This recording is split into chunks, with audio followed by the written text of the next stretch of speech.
আমরা কে কথা মনে করতে চাই যে শবে বরাতের মতো এত বড় সওয়াবের কাম, তারপরে মিলাদের মতো এত বড় সওয়াবের কাম, এগুলো আমরা কেন করব না? প্রিয় ভাই, সব করব না এই কারণে যেহেতু আল্লাহ রসুল তা করেন নাই, সাহাবায়ে কেরাম তা করেন নাই।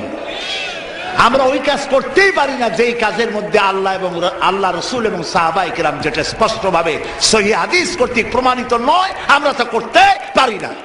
বলেন, করতে পারি না। নামাজ, নামাজ, এই নামাজ আমাদের অনেকেরই নামাজ হয় না।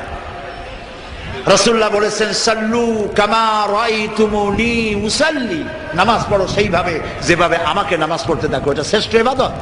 মুরগির দানার মতো খাওয়ার নাম ইবাদত নয়। মুরগির দানা খাওয়া দেখছেন তো? কথা না কইলে বুঝি কি? এই যে ঠক্কর ঠক্কর লাগাইতেই থাকে। সেজদা একটা দিয়া আর একটা দেওয়ার জন্য মোটেও সময় নেই। আরেকটা রুকু দিয়া দাঁড়াবার আগেই সেজদা, সেজদা শেষ হওয়ার আগে আরেকটা সেজদা। নামাজ হয় নাই। তাদিলে আরকান করা, তাদিল মানে বরাবর করা। যতটা সময় রুকুতে ততটা সময় কিয়ামে, যতটা এক সেজদায় ততটা দুই সেজদার মাঝখানে। এটা করতে পারলাম না, নামাজ রসুলের মতো হইল না। আপনার নামাজ হবে না আমি তা বললাম না, আল্লাহ খুব ভালো জানেন নামাজ হবে কিনা। কথা বুঝে আসতেছে? এই নামাজের উপরে চট্টগ্রাম তাফসীরুল কোরআন মাহফিলে প্রায় 2 ঘন্টা নামাজের উপরে আলোচনা করেছিলাম। আলহামদুলিল্লাহ, লোকেরা প্রাণ ভরে শুনেছে। আবার যদি এখানে শোনাবার সুযোগ হয় শোনাবো। এই ব্যাপারে একটি কিতাব আছে, নাম বলবো?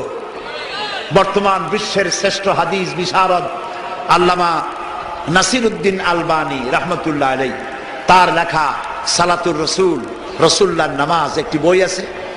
এই বইটি আমি পড়ার জন্য সকলকে অনুরোধ করি। সহিহ হাদিস দিয়ে বইটি লেখা। নামাজ যদি না হলো কোন ইবাদত কবুল হবে না। প্রথমে কিয়ামতে প্রথমে কি প্রশ্ন হবে বলেন সবাই? নামাজ। নামাজ কবুল, সব কবুল। নামাজ কবুল না, কোনটা কবুল না।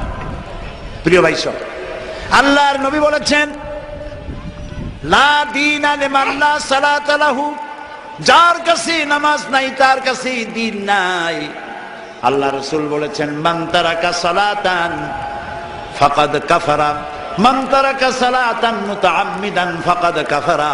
ইচ্ছে করে নামাজ ছেড়ে দিল, কাফের হয়ে গেল।